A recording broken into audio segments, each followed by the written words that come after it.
Om Sadashiva Samarambam Shankaracharya Madhyamam Asmadacharya Paryantam Vande Guru Param Param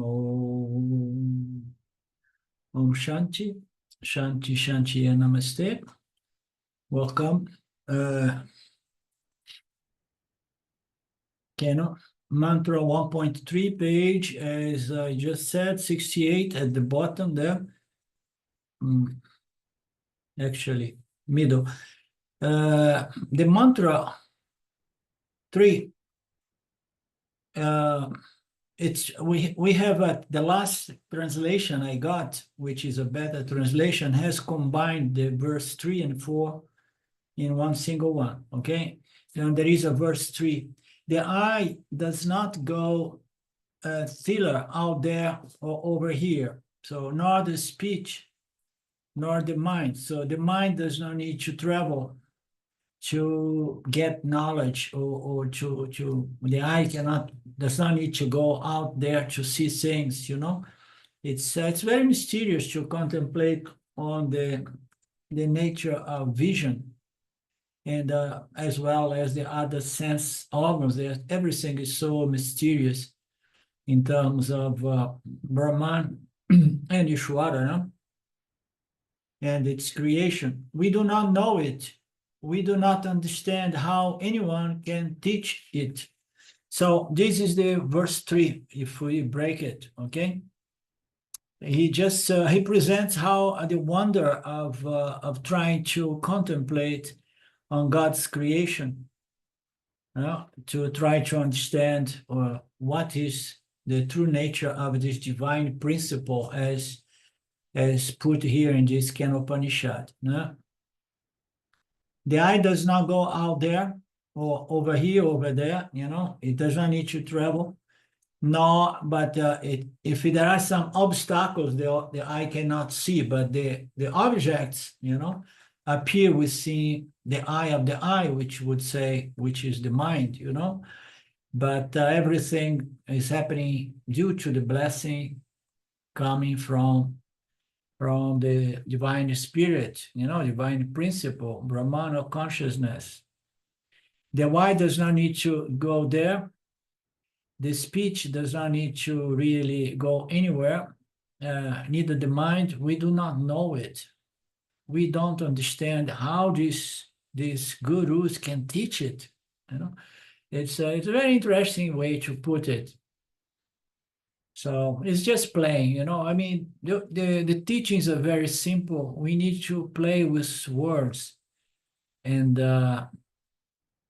mixing with some wonder, some poetry, some pure, clear, beautiful logic, and all of that to create an environment in which the student gets it, sees it, and gets this clear vision, Vedantic vision, the vision of Turiya, the vision of Brahman, the vision of this divine principle as one's very self, So we enjoy, this is poetry, this is music. So how are we going to teach it? It's very difficult to teach it because nothing will allow us. There is nothing that we can say it is like this or like that. So this is the mantra 3. The second mantra, as Swamiji said before, is the essence of the entire canon. All these other mantras, they are just elaborations or commentaries or analysis of what was said. Okay. So he says other Upanishads, which are short, they are structured in the same way. They present the main mantra or the main declarations or verse, and then the other verse just elaborates upon the main verse. So here, the teaching that the Guru has given is not complete, says Swamiji, because the teacher has given the definition of this divine principle. It's calling it Devaha. Okay, he says that there is a divine principle. Okay, and what is the divine principle? All of that came about because the student, which was a very clever, intelligent, and well educated student, after having done some studies, some investigation, he asked the question: so how one can know this divine principle? How is it possible? You know? Why it seems to be so rare and difficult? So what is it? No? The teaching that the guru has given is incomplete because the teacher has given the definition of this divine principle or devaha. What is the devaha is the question. He has given the definition. Is a divine principle, is consciousness, or howsoever you call it. But it's not giving the complete teaching. Who is the divine is the question. He has given the definition of this divine principle. One thing is to say it's the divine principle, but what is this divine principle and how to know this divine principle? What is this divine principle?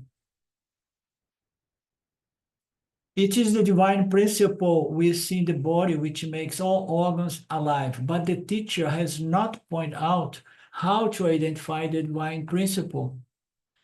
So how are we going to realize something unless I know how to identify it? So I have to identify it how? So within the scope of my human experience, I need to identify this divine principle as the spirit, no?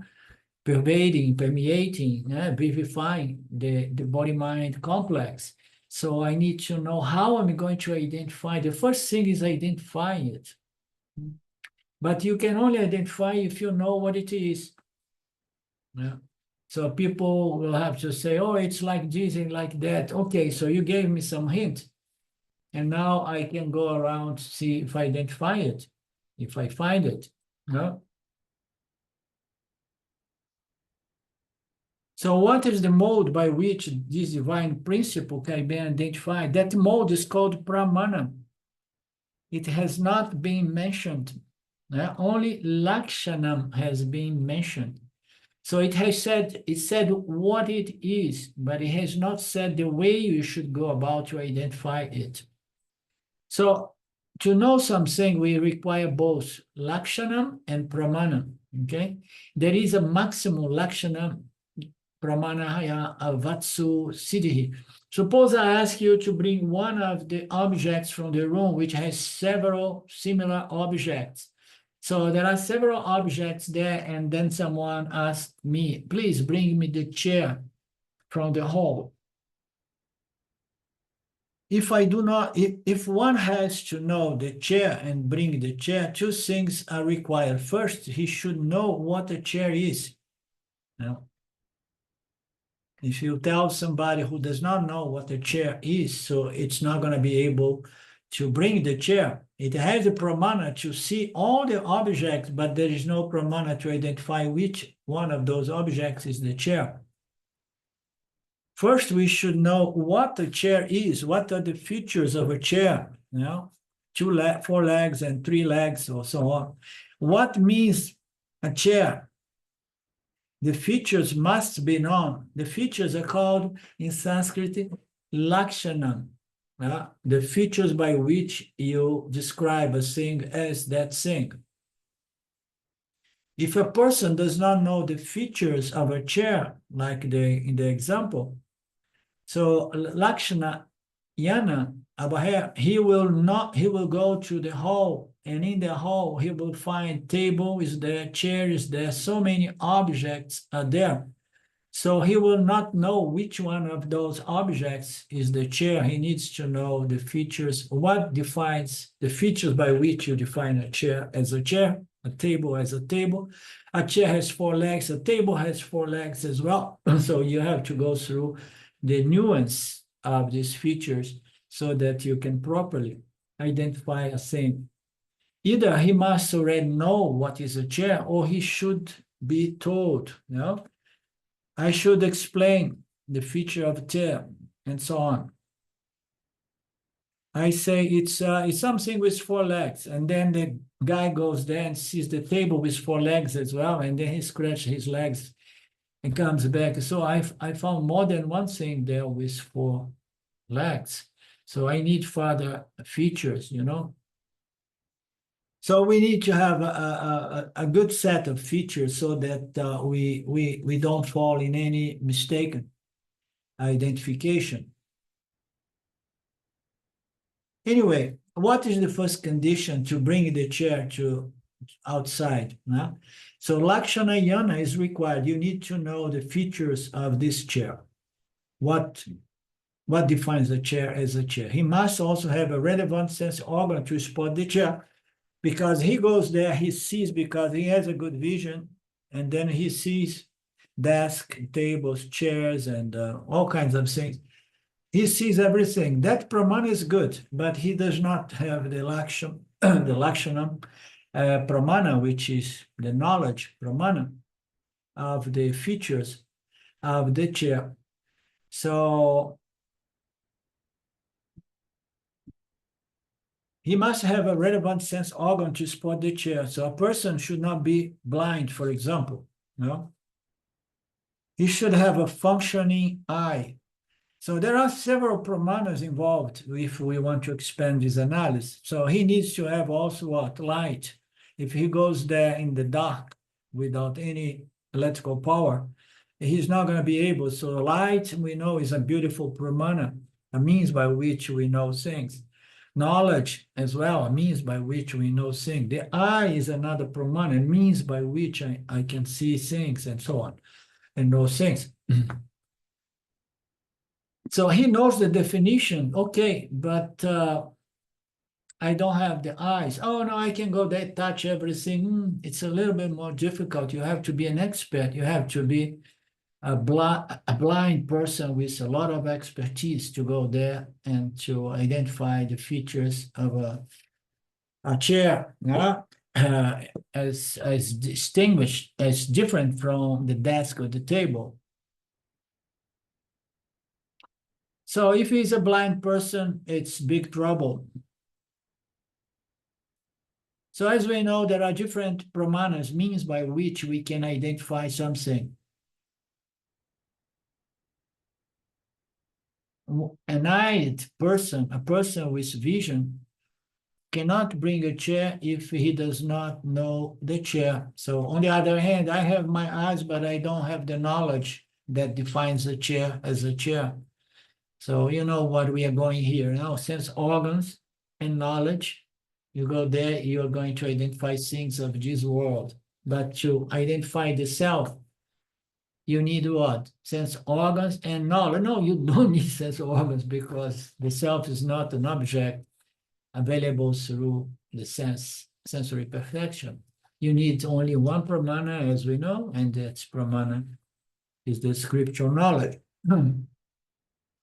Who must go to bring the chair? Therefore, who must go to bring the chair? The one who has got the eye vision and the knowledge of the features of the chair. In the second mantra, the teacher has given what? Lakshanam of the Atma. He said it's the eye of the eye, you know, the ear of the ear, the mind of the mind, and so on. That is the knowledge. But as we know, this knowledge usually requires a lot more elaboration to become efficacious in helping someone to identify the self. The teacher has given a lakshanam of the self. It was just a preliminary introductory lakshanam. So as we have seen, it's the eye of the eye and so on. And then he says it's the divine principle. Okay, so, and then behind every one of these sense organs, there is a divine principle. So the sense organs by themselves is already a wonder to meditate upon. So what is the vision? By which means I hear what I hear? The eye can be just taken away. You know, if somebody is blind, so the eye is there, but it's not functioning. You can replace a lens in your eye. So it's just a a physical external instrument, but there is something behind this sense organ, which is highly intelligent. So, the lakshana of the eye is still a vague one that is going to require the entire Kenopanishad further elaboration, so that we can get to the eye as the divine principle, that which is enlivening all the sense organs and the mind. So how to identify this means by which I know everything? So that has not been mentioned. Therefore, the student is interested in spotting this divine principle with what? So unless the student is available and ready to go through the entire Vedantic teaching, which is the entire pramana by which the self can be identified and realized and claimed, it's very, very difficult unless somebody is a spiritual genius, as Swamiji often puts. You understand? So the student wants to know better, more clearly. So how to identify and what is the means by which, because I know that the eye alone cannot identify, otherwise the guru will not say it's the eye of the eye. The mind alone cannot identify, otherwise the guru will not say it's the mind of the mind. And this mind of the mind is the divine principle. An appropriate, complex, whole, entire, sophisticated pramana means by which, pramana means by which I know a chair is a chair, means by which I know the chair is a chair. It's very simple. You can just, you don't even need to tell kids. Kids are going to buy a table, 2 years, 3 years, table. And then he figured out the table is what it is, So it's very simple to get the pramana, to knowledge pramana, to identify a table. But the Atma, the self, you need a very, very appropriate, very subtle, very elegant and complex body, a teaching methodology, body of knowledge, so that we can appropriately, develop this vision of the Atma through this pramana. Pramana is the entire teaching presented by Vedanta. It's an instrument of knowledge by which you can know your true nature. It does not happen just intuitively unless you're a spiritual genius. You need to go through that. Unfortunately, very rare people are interested to really get in contact with this pramana. Isn't it, Mark? Pramana is not something as simple as the knowledge of the feature of a chair. Yeah. No, if it was, we wouldn't need this knowledge. Yeah, definitely. We will not need Ishwara, just,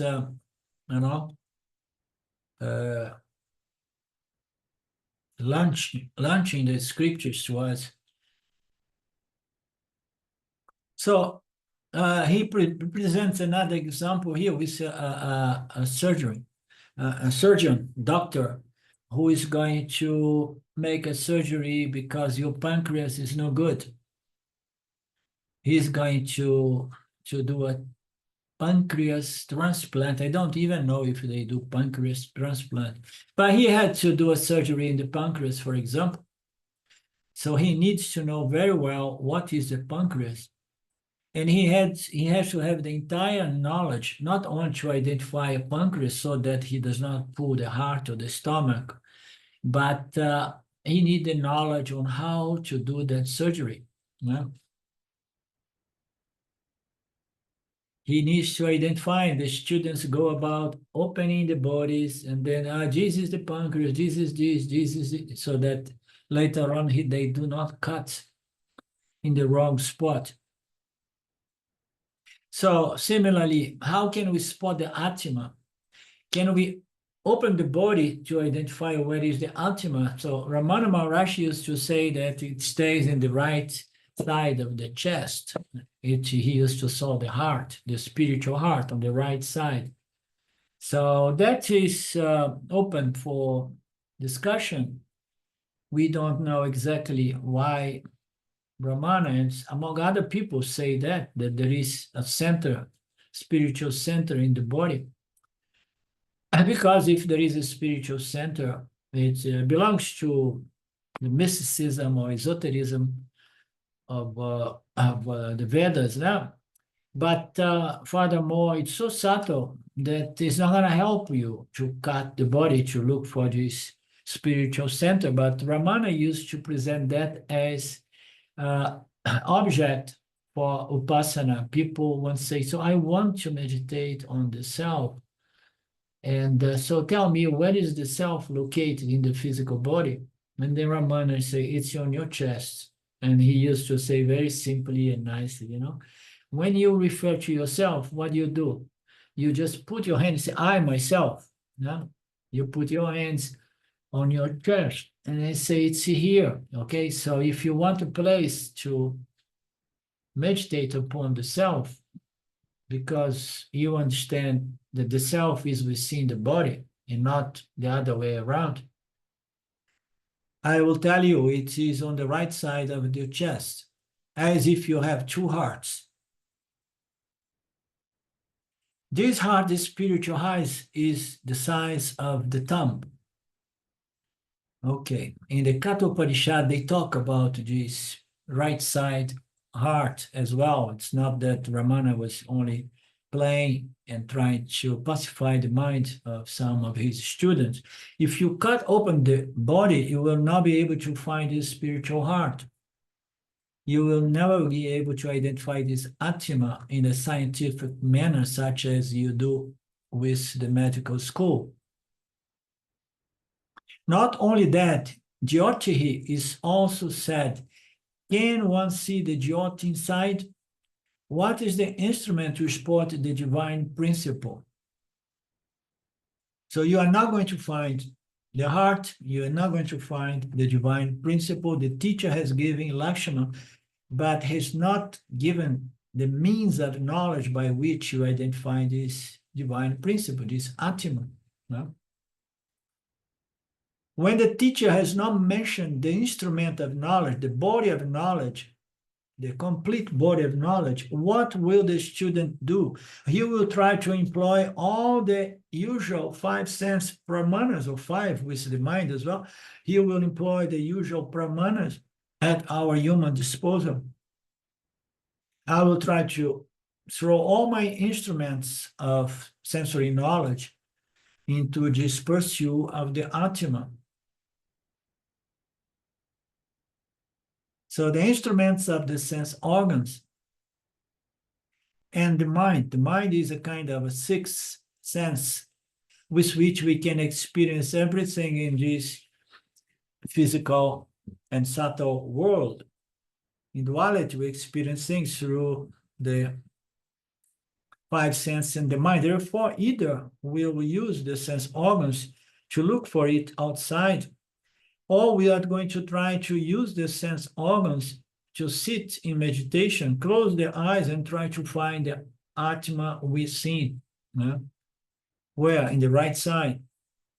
So whatsoever, even if you sit in meditation, the research here is using one of the sensory means of knowledge, which all Upanishads unanimously say it's not possible to objectify the Atma through any one of these senses, neither out there nor inside, sitting in meditation with closed eyes.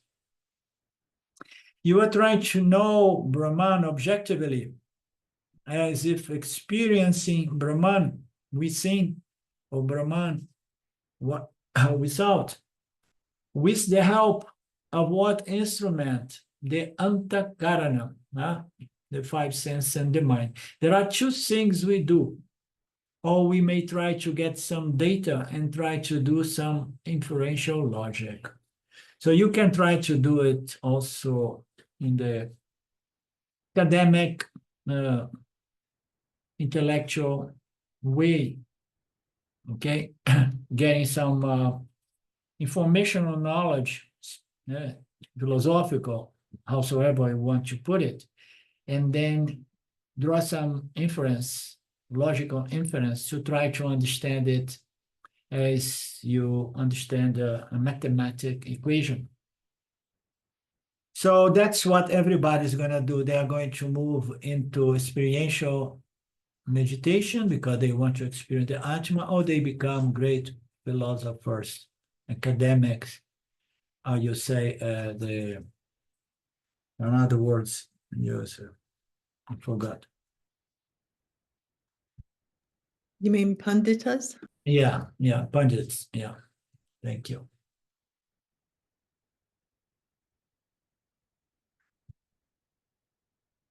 We'll see later on how many Brahmana are there. Some of you might remember Pratyaksha, it's all the five senses in the mind. We have these 6 conventional means of knowledge in our tradition, as it defines the Pramanani. All these Pramanans at our disposal are called Pauruseya Pramanam.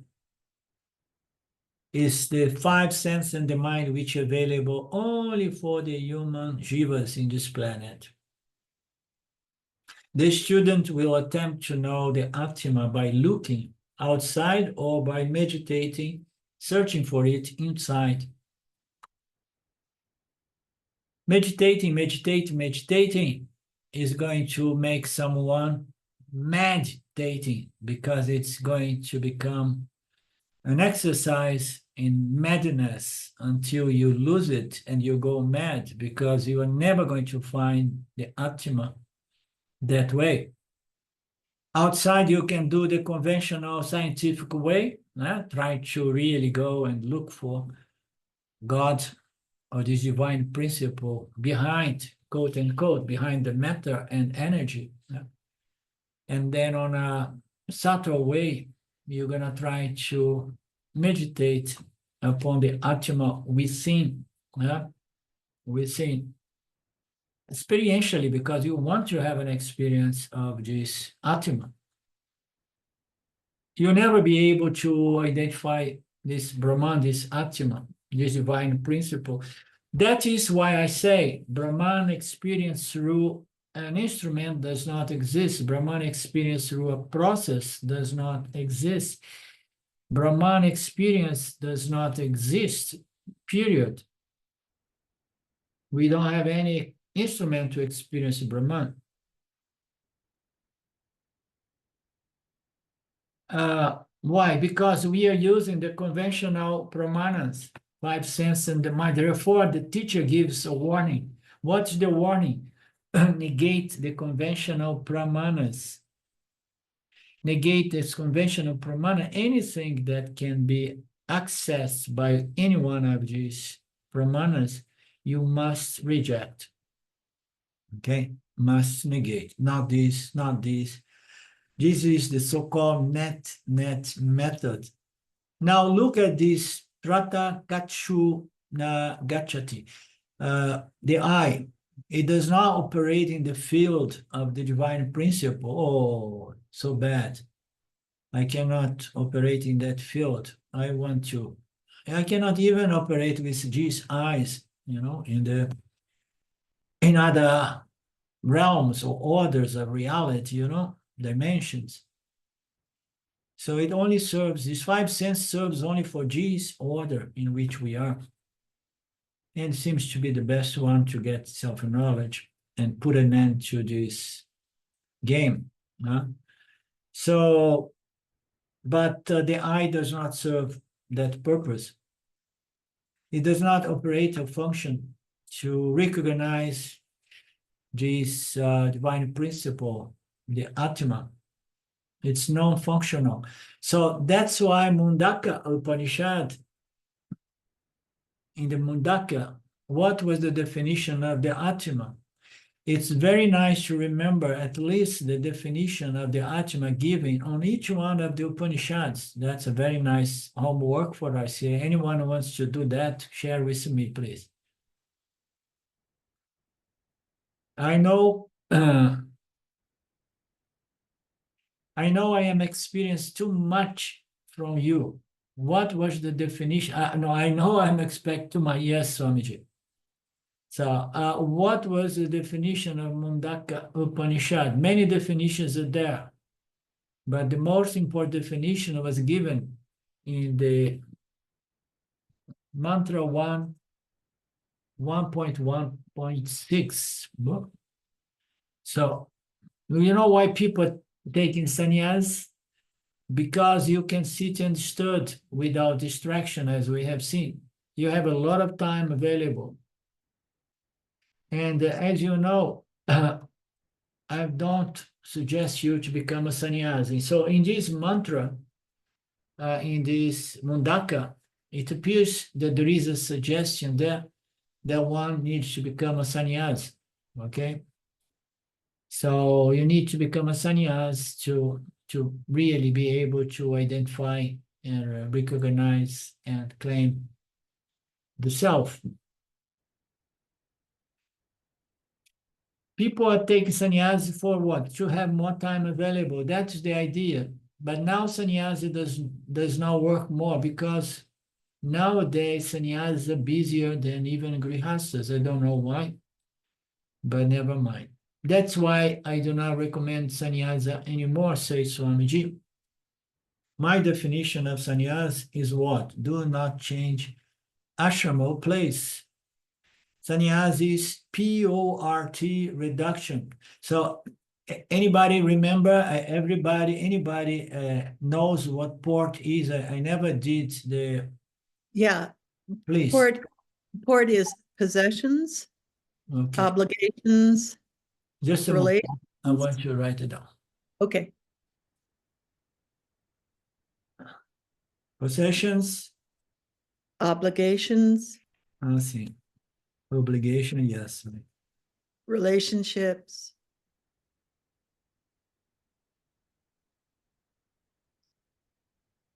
And transactions. transactions, yeah. So you have to have one of these port meter, you know, to measure.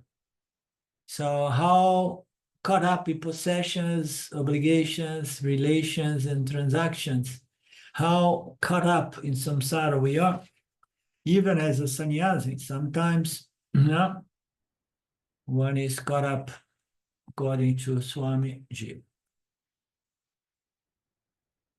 So in that Mundaka definition, what is the first word? In the Mundaka, it said that Atma cannot be seen by the eye. If anybody says, I had a vision yesterday of the Atma, Kenopanishad will say, you had darshana of something, but it's not certainly Atma. Okay, so now you have to understand this word darshana because Vedanta is the development of a darshan, a vision of reality, a vision of Brahman as a Brahman.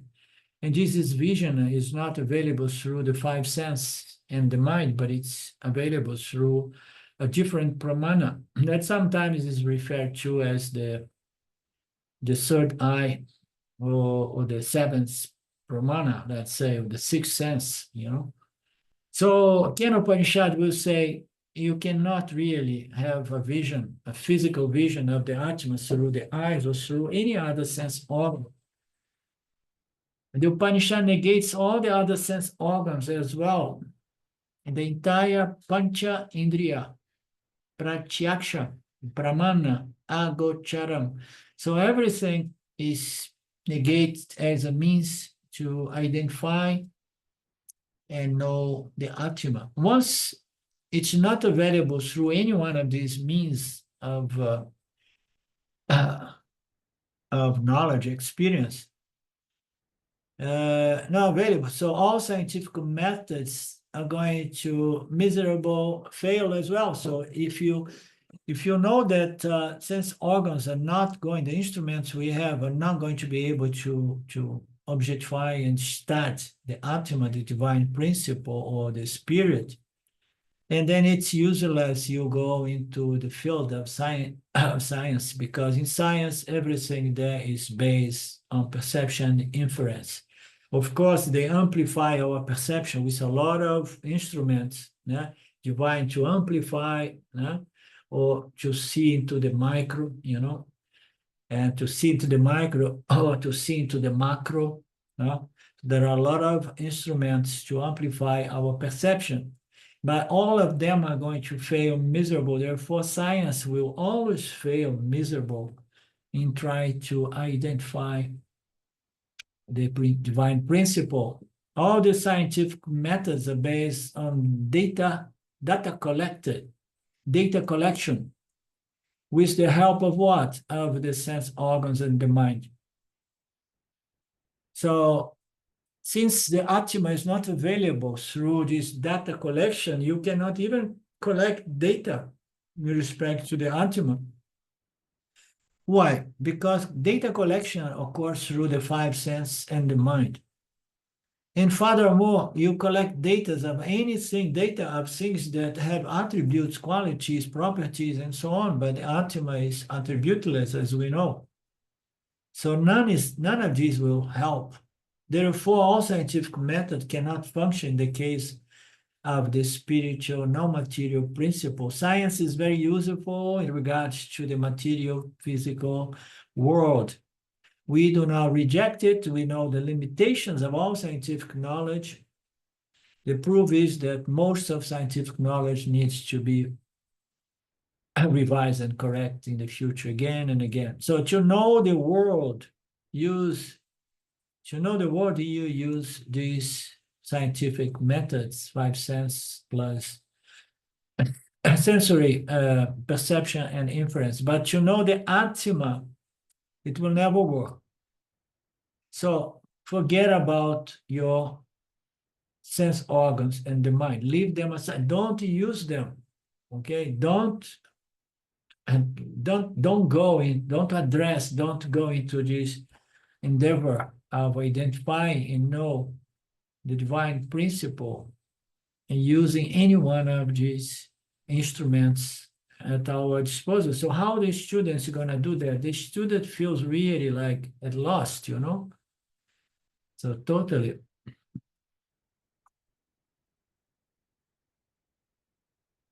So then what about all the descriptions given by the Upanishads, by the Guru? No? When you listen to these descriptions, what do you understand? It's like it's the eye of the eye. Previously, I did not know what is Devaha. Now I know Devaha here refers to the eye of the eye. Now I have got 5 unknown words, Devaha, eye of the eye, and what are the other words? You don't know what's the Deva, divine principle. I have got 5 unknown words. Earlier, we did not understand one. Okay. I mean to say, I think it refers to the 5 senses. I have got 5 unknown words. Is that correctly?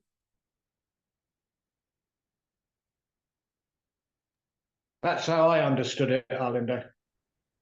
I might be wrong, but that's how I understood it. Earlier, we did not understand one, Devaha. One of the words was Devaha. Now we do not understand 5 words. What are these 5 words? Okay, here it comes. He never leaves loose ends, Swami. You only increase unknown words by talking. But we cannot get it. Therefore, the teacher says, Tatra Vak Na Gachati. Words also can describe that Brahman. Why words cannot, the words cannot describe that Brahman. Why words cannot describe Brahman? What is the reason? You should understand the reason. Thank you, Swamiji. All the words we have coined are based on our experience of the physical, material, etc. world. Yeah? When we experience a new object for the sake of transaction, what do? We invent a new word. All the words are based on what? Experiences, worldly experience obtained by perception and inference. We give name to things we get to know, okay?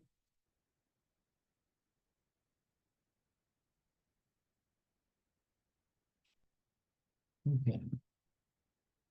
No hint of the 5 words yet. So what are the 5 features of the world? Okay. OMACT. So it's a world is that can be objectified. It is matter. It is A goes to a attribute. It's design defined by attribute. It changes, and it is that which is bound by time. So what are the 5 features of the world? Do you remember? Yes.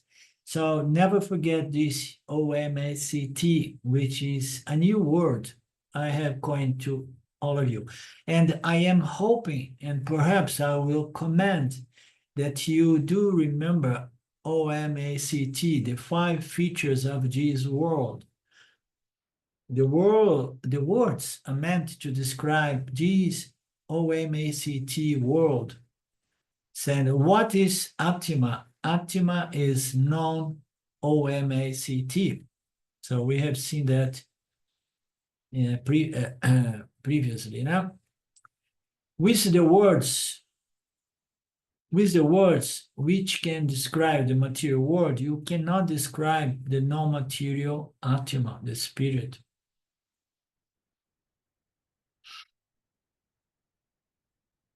That's why you cannot say Optima is a thing. You cannot say Atma is a being.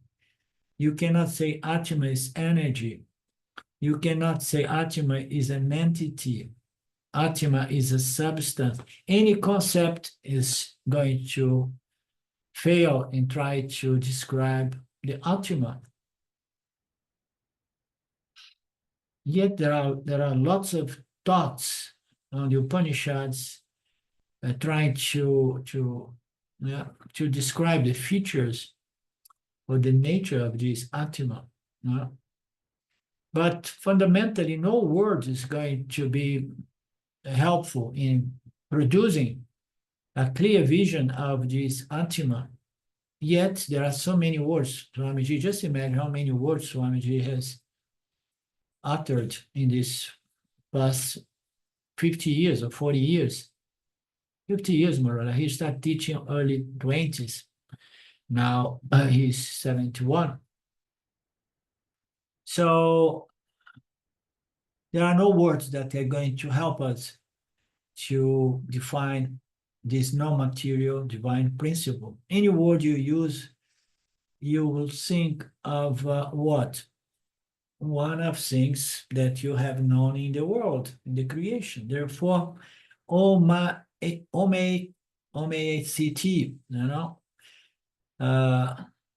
therefore, back that up.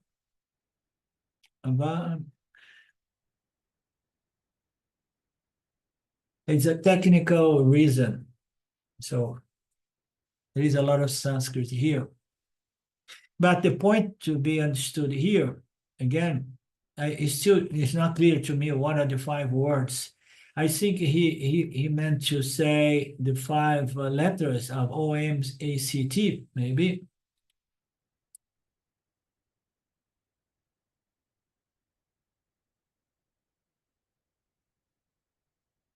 Okay.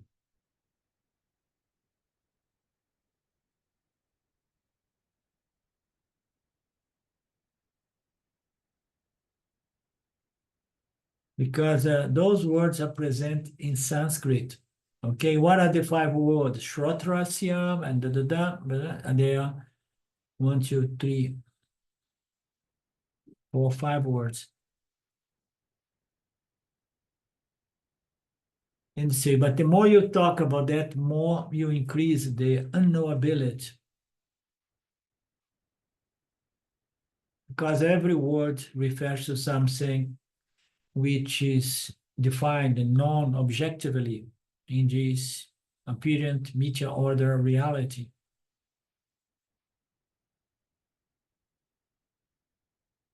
The words are meant to describe only phenomenal objects, OMACT, defined with all those different features. An object of knowledge, it's matter or energy rather than spirit. It has attributes, define itself, it's changing, and it's impermanent, it's bound by time, temporary. And what is the Atma? The Atma is the negation of anything that has these 5 features. With the words which can describe the material world, you cannot describe the spirit. That's why you cannot say Atma is something. You cannot say Atma is a being. You cannot say Atma is energy, which is something that people often makes a mistake to believe. You cannot say Atma is as well an entity or a substance. No word you can use, because any word you use, you will think of what? Something that we have known objectively in this physical material world. Okay, then why cannot I experience the Atma in meditation? So in profound meditation, I'm going to go deeper within, looking for the Atma. So why I cannot experience or know what the Atma experientially that way? Everybody has this fantasy that if I go deeper within, I find the Atma. Guru says, I'm sorry, but it's not going to work. Do not meditate if you want to know yourself as a divine principle. You should not meditate. You should contemplate on the teachings, on the entire Pramana. It's not enough just to remember one of these mantras and repeat Aham Brahmasmi, Aham Brahmasmi. You need to have an entire knowledge that is going to support, sustain this final declaration of identity, so that it can be on with conviction. Why can I not experience the Atma in meditation? The Guru says, no, it's not going to work. You're going to meditate for millions of years, but you're never going to have an experience of the Atma. Because the mind cannot identify and experience the Atma. The Atma is not an object of experience. Any specific experience deals with a specific outer world, outer object, and inner object. Okay? Therefore, no nama manaha. Then,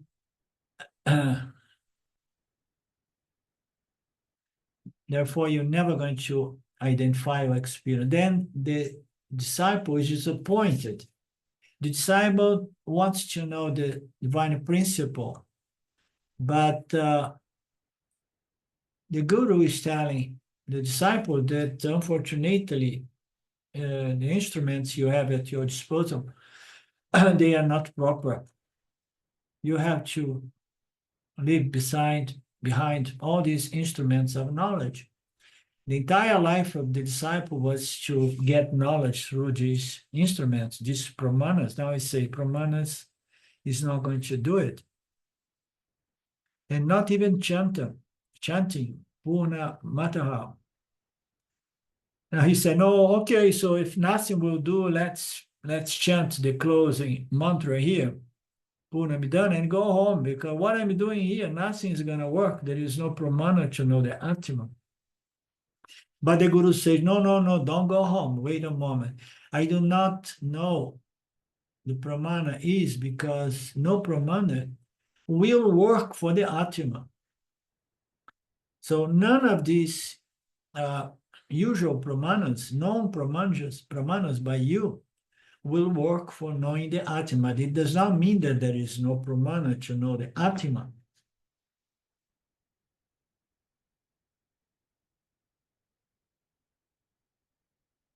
That's why one of the names of the Atma is Aprameya. In all the Sahasras, the word Aprameya will come. Blah, blah, blah, blah, blah, blah. Okay. Aprameya in Latiha, no, you may remember because Aprameya, okay. Therefore, Aprameyas mean it's not available through the usual means of knowledge. No instrument will reveal. It's unknowable, and an easier definition is unknowable through the usual means of knowledge. It's still yet, the guru is going to say, but don't go home because it can be known, but cannot be known by the usual instruments of knowledge. The only instruments we know is perception and inference. And so intuition as well. Okay, you can put intuition, you can put anything in there. Therefore, what does the teacher say?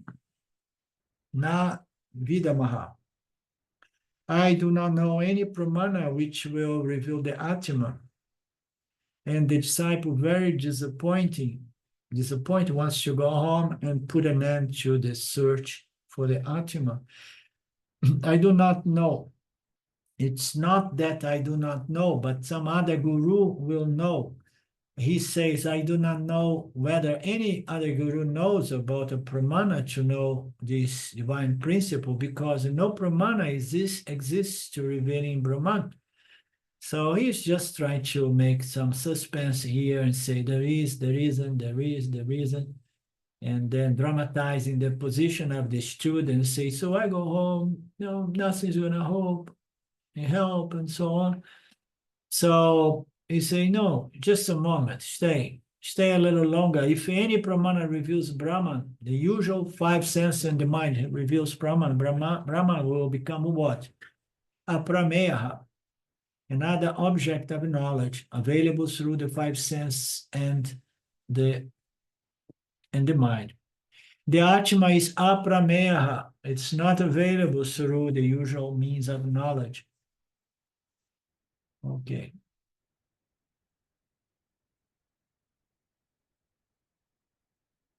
He says, he elaborated, I do not know any guru who will teach, because in the verses says, who can teach it? Huh?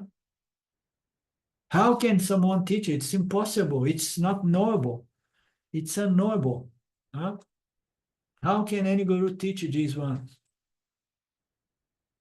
That is how any guru who will teach you the pramana for this Atmayana. The student continues to sit there waiting, so far disappointed, sad, depressed. Now the teacher will give the student some hope. He's so cruel, Swamiji. He keeps doing these things, dramatizing, stretching, make everybody like, oh. Now the teacher will give some hope to the student. It's coming in the next mantra. The guru is going to say, the teacher will say, okay. So I'm going to tell you which are the pramana. If there is a pramana, there is a means. Okay, and I'm going to start unfolding this pramana to you. Just give me the pramana and that's it. The pramana is something that's going to be built by concepts and words, that gradually is going to be developed to allow you the vision of this divine principle as your very self. And I'm going to start revealing to you this pramana. It is different from the known. And it is different or above the unknown. It's not known, it's not unknown. And then the student say, that's at least something. It's not known, it's not unknown. Thus, we have heard from the preceptors of old who taught it to us So it's beyond knowledge and ignorance. It's beyond, it's different from something that you can know. But it does not mean that it is meant to remain unknown. It's knowable, yes, but it's not known in the usual sense. What is the usual sense? You have to have the features of the divine principle, which allows the student to identify the divine principle and know the divine principle. Since the Atma has no features or attributes or qualities, and can never be accessed by the five senses and the mind, the guru, the teacher, is going to begin giving some strange features in a negative and indirect way by saying, you know, it's just something that is not known in the usual sense, but it's beyond, it's above the unknown, you know, because in media, we know what we know what we don't know, okay? And we know that there are things that are knowable. Some things are unknowable to the human intellect, as we see the scriptures pointing out. Yeah? Things even about the way Shwara and Maya brings about this universe, it's media things, but it's unknowable for the human intellect. It's beyond the capacity of a human intellect, as the scriptures say sometimes.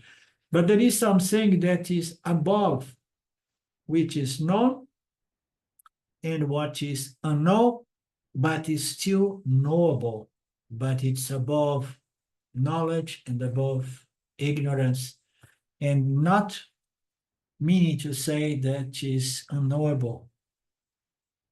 There are things that are knowable, yes, like understanding Maya is something beyond our knowledge capacity, but understand the divine principle is within our knowledge capacity, because somehow it's altogether different knowledge. It's not a knowledge gained, obtained through the five senses and the mind, but it's knowledge in regards to the true intrinsic nature of the one doing the search, the one trying to know, the one trying to identify.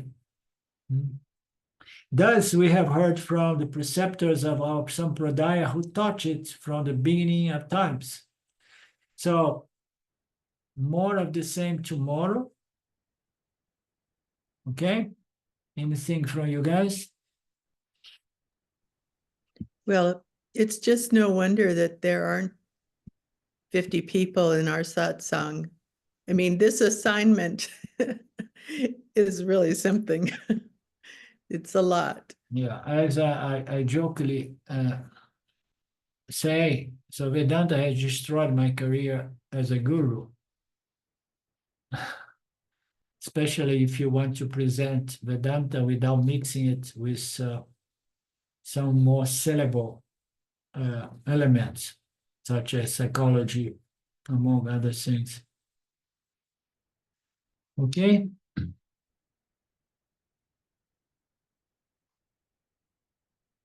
So we meet again tomorrow, same time. Om Purnamada Purnamidam Purnamudachyate Purnasya Purnamadaya Purnamevavashishate. Om Shanti Shanti Shanti. Om. Namaste. See you, love you, hug you. Thanks, Orlando. Bye-bye. Tomorrow. Thank you, Philip. Thank you, Alinda. Thank you. Thank you so much. You're welcome, Philip.